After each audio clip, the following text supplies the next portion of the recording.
ಮಹಾದೇವಿ ಮಹಾದೇವಿ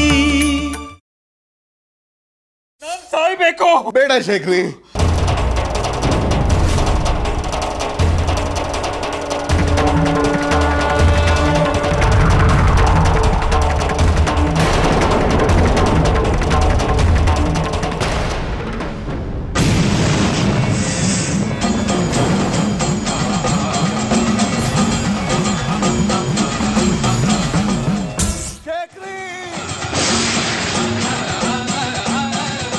ಹೇಳ್ತಿದ್ರು ಅವರವ್ರ ಯೋಗ್ಯತೆ ಏನೋ ಅದನ್ನೇ ತಾಯಿ ಕೊಡ್ತಾಳೆ ಅಂತ.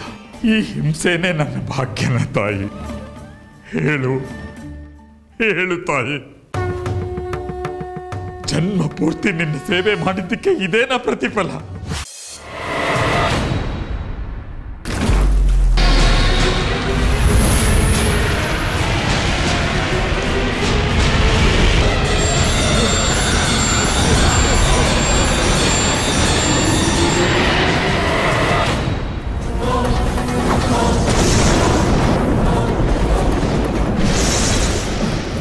ಅಮ್ಮನವ್ರ ಮೂರ್ತಿಗೆ ಮಸಿ ಬಿತ್ತ. ಇದ್ಯಾವುದೋ ಅಪಾಯದ ಸೂಚನೆ. ಜೊತೆಗೆ ಲಲಿತಾ ಜಾಜಿ ದೇಶಕರ ಹತ್ರ ಹೋಗಿದ್ದಾರೆ.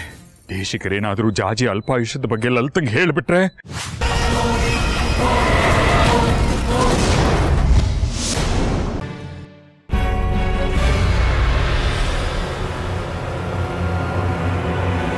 ಬಂಗಾರಿ ಬಂಗಾರಿ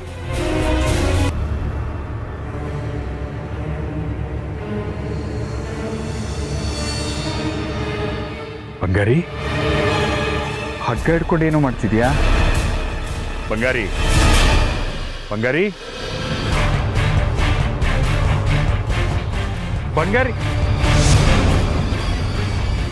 ಏನಾಗಿದೆ ಇವನಿಗೆ? ಮಾತಾಡಿಸಿದ್ರು ಹಾಗೆ ಹೋಗ್ತಾ ಇದ್ದಾನಲ್ಲ.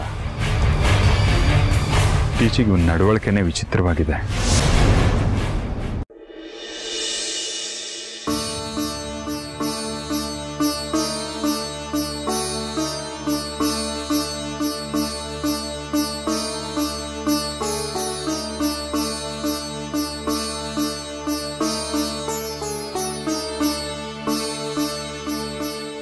ದೇಶಿಕರು ನಿನಗುಡ್ಸಿದ ಸೀರೆನ ನನಗೆ ಉಡುಗೊರೆ ಹಾಕಿ ಕೊಟ್ರು. ನೀನು ಉಟ್ಕೊಂಡು ಸೀರೆನ ನಾನು ಉಟ್ಕೊಳ್ಳೋಷ್ಟು ದೊಡ್ಡೋಳಲ್ಲ ತಾಯಿ. ಅದಕ್ಕೆ ದೇಶಿಕರ ಹಾಗೆ ನಾನು ಇದನ್ನು ನಿನಗೆ ಅರ್ಪಿಸ್ತಿದ್ದೀನಿ. ಅನಾಥಸ್ಯ ದೀನಸ್ಯ ತೃಷ್ಣಾತುರಸ್ಯ ಭಯಾರ್ತಸ್ಯ ದೀನಸ್ಯ ಬದ್ಧಸ್ಯ ಜಂತೋ ತ್ವಮೇಕಾ ಗತಿರ್ದೈವ ನಿಸ್ತಾರಧಾತ್ರಿ ನಮಸ್ತೆ ಜಗತ್ತಾರಿಣಿ ತ್ರಾಹಿ ದುರ್ಗೆ.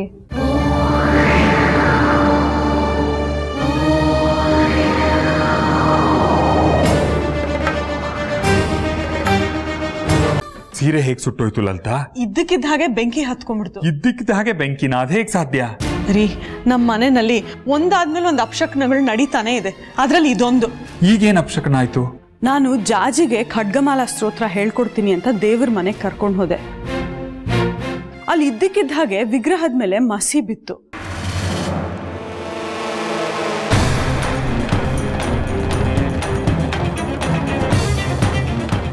ಅದಾದ್ಮೇಲೆ ಜಾಜಿ ಎಷ್ಟೇ ಸರ್ತಿ ದೀಪ ಹಚ್ಚೋದಕ್ಕೆ ನೋಡಿದ್ರು ಅದು ಉರಿಲೇ ಇಲ್ಲ. ನಂತರ ವಿಗ್ರಹದ ಮೇಲೆ ಹಲ್ಲಿ ಬಿತ್ತು.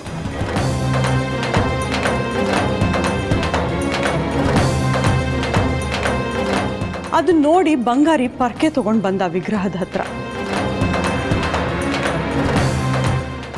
ನಮ್ಮ ಮಾತು ಕೇಳ್ದೆ ಬಂಗಾರಿ ಪರ್ಕೆ ತಗೊಂಡು ವಿಗ್ರಹದ ಹತ್ರ ಹೋದ.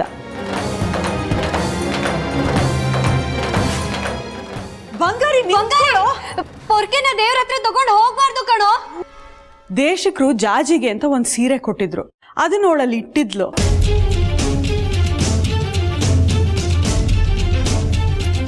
ಅದಿದ್ದಕ್ಕಿದ್ದ ಹಾಗೆ ಬೆಂಕಿ ಹತ್ಕೊಂಡ್ಬಿಡ್ತು.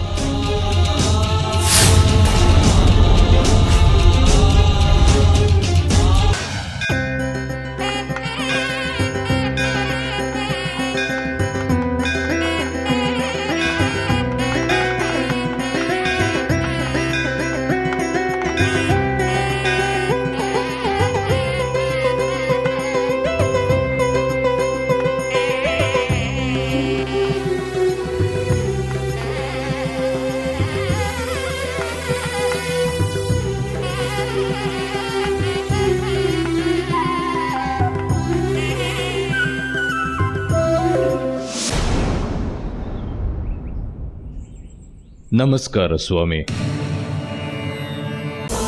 ನಂಗೇನೆ ತಾಯಿ ತಕ್ಕಡಿಸಿ ನಿನ್ ವಶ ಮಾಡ್ಕೋಬೇಕು ಅಂತಿದ್ಯಾ ಕಾಲ ರುದ್ರ ಸಿದ್ದೇಶ್ವರ ಕಡ್ಕಿ. ಜಾಜಿನ್ ಮಟ್ಟ ಹಾಕ್ದೆ ಇಲ್ಲಿಂದ ಕದ್ಲಲ್ಲ. ನಿನ್ನ ತಾಯ್ತದ ತಂತ್ರ ನನ್ನ ಹತ್ರ ನಡೆಯಲ್ಲ.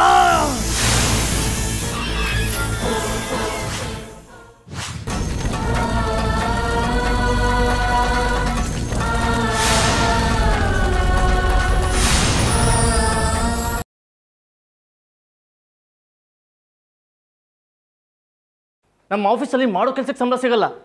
ನಮ್ಮ ಸಂಬಳ ಸಿಗೋದು ಈ ಕೆಲಸಕ್ಕೇನೆ. ಅಂದರೆ ಹುಡುಗಿನ ಪಿಕ್ಚರ್ ಕರ್ಕೊಂಡು ಹೋಗೋದು, ಡಿನ್ನರ್ ಕೊಡ್ಸೋದು, ಸುತ್ತಾಡ ಕರ್ಕೊಂಡು ಹೋಗೋದು. ನಾನು ನಿಂಗೊಂದು ಶರ್ಟ್ ಕೊಡ್ಸಿದ್ನಲ್ಲ ಮೆರೂನ್ ಕಲರ್, ಪ್ಲೀಸ್ ಅದನ್ನು ಹಾಕ್ಕೊಂಡು ಬಾ. ಅಫ್ಕೋರ್ಸ್ ಜಾನು, ನಾನು ಅದೇ ಶರ್ಟ್ನ ಹಾಕೊಂಡ್ಬರ್ತೀನಿ. ಓಕೆ?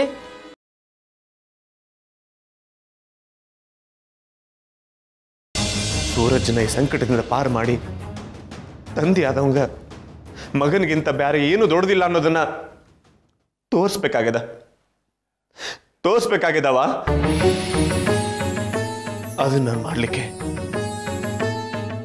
ನನಗೊಂದು ದಾರಿ ಕಾಣ್ಲಿಕ್ಕತ್ತದ. ಏನಪ್ಪ ಅದು? ಸೂರಜನೆಲ್ಲ ಅಪರಾಧಗಳನ್ನ ನನ್ನ ತಲೆ ಮೇಲೆ ಹಾಕೋಬೇಕು.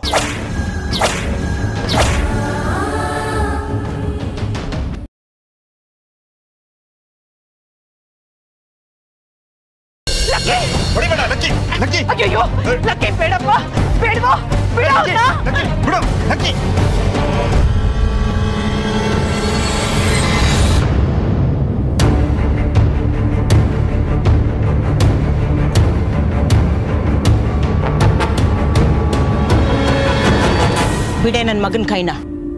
ನನ್ನ ತಮ್ಮಂಗೆ ಮನ್ಸಿಗೆ ಬಂದ ಹಾಗೆ ಹೊಡೆಯೋದಕ್ಕೆ ನಾನು ಬಿಡೋದಿಲ್ಲ. ನೀನು ನಮ್ಮನೆ ಸೊಸೆ ಆಗಿಲ್ಲ. ಸೊಸೆ ಆಗೋದಕ್ಕೆ ನಾನು ಬಿಡೋದು ಇಲ್ಲ.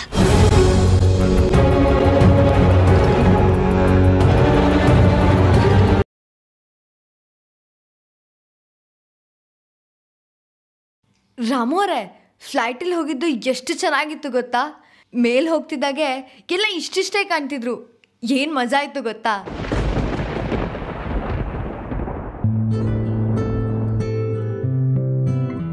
ನಾನು ಡೆಲ್ಲಿಗೆ ಹೋಗ್ತಿದ್ದಾಗೆ ನನಗೆ ನಿಮ್ಮ ನೆನಪೇ ಆಯಿತು. ನಿಮ್ಮ ನೆನಪು, ಈ ಊರಿನ ನೆನಪು.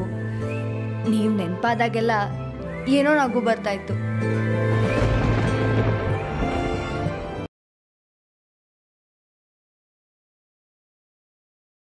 ಎಷ್ಟೊತ್ತಲ್ಲಿ ಯಾರ ಕಣ್ಣಿಗೂ ಕಾಣದೆ ಬಚ್ಚಿಟ್ಕೊಂಡು ಮಾಡೋ ಪೂಜೆ ಆದರೂ ಯಾವುದದು? ಅದೇನು ಪೂಜೆ ಮಾಡ್ತಾಳೋ ನೋಡ್ತೀನಿ, ಕಂಡು ಹಿಡಿತೀನಿ.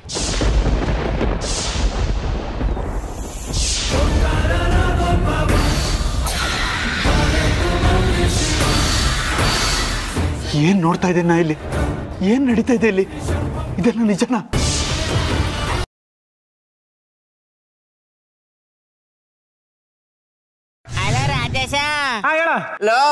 ನಮ್ ಫ್ರೆಂಡ್ ಒಬ್ಬ ಇಂಟರ್ವ್ಯೂ ಅಂತ 2 ದಿವಸ ನಮ್ ರೂಮ್ ಬಂದು ಇದ್ದೋಯ್ತಾನೆ ಕಣ. ಅಡ್ಜಸ್ಟ್ ಮಾಡ್ಕೊಳ. ಅಯ್ಯೋ ಬರ್ಲಿ ಬೇಡ, ಎಲ್ಲ ವ್ಯವಸ್ಥೆ ಮಾಡ್ತೇನೆ. ಆಯ್ತು, ಕಳ್ಸಿಕೊಡ್ತೀನಿ ನಾನು. ಇವ್ರಿಬ್ರಲ್ಲ ರಮೇಶ್. ಇವನು ರಮೇಶ್ ನಿಮ್ ಫ್ರೆಂಡಾ? ಇವನ್ ಫ್ರೆಂಡ್ ಅವನಾ? ಅವ್ನು ಇವನು ಫ್ರೆಂಡಾ? ಅವ್ನು ಇವನು ಫ್ರೆಂಡ್ ಆದ್ಮೇಲೆ ನನಗೂ ಫ್ರೆಂಡಾ? ಒಟ್ಟು ರಮೇಶ್ ಇವನ್ ಫ್ರೆಂಡ್, ಅವನು ಫ್ರೆಂಡಾ? ಅವ್ನು ರಮೇಶ್ ಫ್ರೆಂಡ್ ಆದ್ಮೇಲೆ ನನಗೂ ಫ್ರೆಂಡಾ? ನನಗೆ ಫ್ರೆಂಡ್ ಆದ್ಮೇಲೆ ನಿನಗೂ ಫ್ರೆಂಡ್ ತಾನೆ?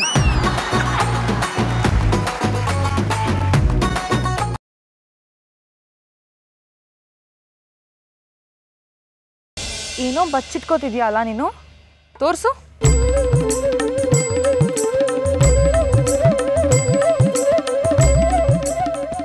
ಇದು ಹುಡುಗಿರಾಡೋ ಆಟ ಅಂತೆ, ನಾನು ಆಡಬಾರ್ದಂತೆ. ನನಗೆ ಈ ಗೊಂಬೆ ಆಟ ಅಂದ್ರೆ ತುಂಬಾ ಇಷ್ಟ ಅಕ್ಕ. ಇವರಮ್ಮ ಸುಳ್ಳು ಹೇಳಿದ್ದಾರೆ. ಇದು ಹುಡುಗ ಅಲ್ಲ, ಹುಡುಗಿ.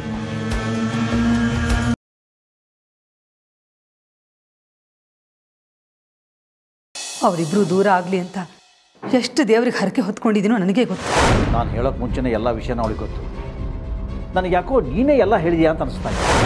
ವಿಗ್ರಹ ಕಳೆದೋದ್ರೆ ಮಾವನವ್ರಿಗೆ ಮಾತ್ರ ನೋವಾಗ್ಬೋದು, ಆದರೆ ಅದನ್ನು ನಮ್ಮಲ್ಲೇ ಯಾರಾದರೂ ಒಬ್ಬರು ಕದ್ದಿದ್ದಾರೆ ಅಂದರೆ ಎಂಥ ಅವಮಾನ ಅಲ್ವಾ? ನಿಮ್ಮ ಗಂಡ ಏನಾದರೂ ಕದ್ದಿದ್ದಾರೆ ಅನ್ನೋ ಭಯನಾ ನಿಮಗೆ? ನಾನು ಹೊರಡ್ತೀನಿ, ಮತ್ತೆ ನಾಳೆ ಬೆಳಗ್ಗೆ ಬರ್ತೀನಿ. ಎಲ್ಲರೂ ನಿಮ್ಮ ಮನೇಲೇ ಇರೋಕ್ಕೆ ಹೇಳಿ. ನನ್ನ ಅಂದಾಜಿನ ಪ್ರಕಾರ ನಾಳೆ ವಿಗ್ರಹ ಸಿಗತ್ತೆ.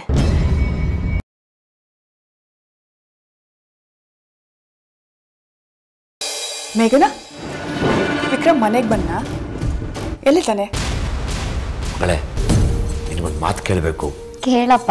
ನೀನು DC ಆದಮೇಲೆ ಈ ಕ್ಷೇತ್ರದ MLA ಅವ್ರನ್ನ ಭೇಟಿಯಾಗೋ ಸಂದರ್ಭ ಬರಬಹುದು. ಆಗೇನು ಮಾಡ್ತೀಯಾ? ಆಗ ಅವ್ರನ್ನ ನೀನು ಅವಾಯ್ಡ್ ಮಾಡ್ತೀಯಾ?